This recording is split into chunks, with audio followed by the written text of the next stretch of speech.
ৰাজ্যত এনেও এতিয়া নিবনুৱাৰ সংখ্যা ক্ৰমান্বয়ে বৃদ্ধি পাইছে। আকৌ ৰাজ্যৰ নিবনুৱাৰ ওপৰতে মাধমাৰ সোধাইছে এইখন চ'কল পৰিৱৰ্তনকামী বিজেপি চৰকাৰে।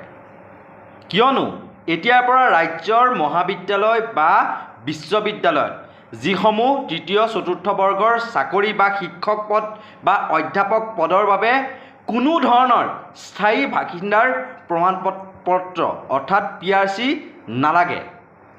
এইখন চাওক নটিফিকেশ্যন, মই আপোনালোকৰ স্ক্ৰীণত দেখুৱাই আছোঁ।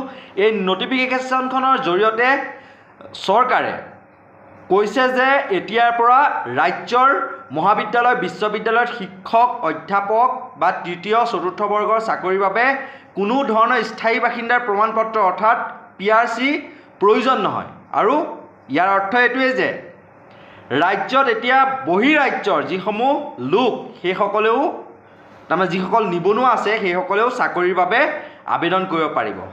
এতিয়া চাওক, এয়াই এইখন চৰকাৰৰ জাতিপ্ৰেম, জাতিৰ প্ৰতি থকা শ্ৰদ্ধা, ভালপোৱা। কিমান আৰু অসমৰ ল'ৰাই গৈ পেলাই হায়দৰাবাদ, পশ্চিমবংগ, ৰাজস্থান, গুজৰাট, বিহাৰ ইত্যাদিত গৈ কাম কৰিব।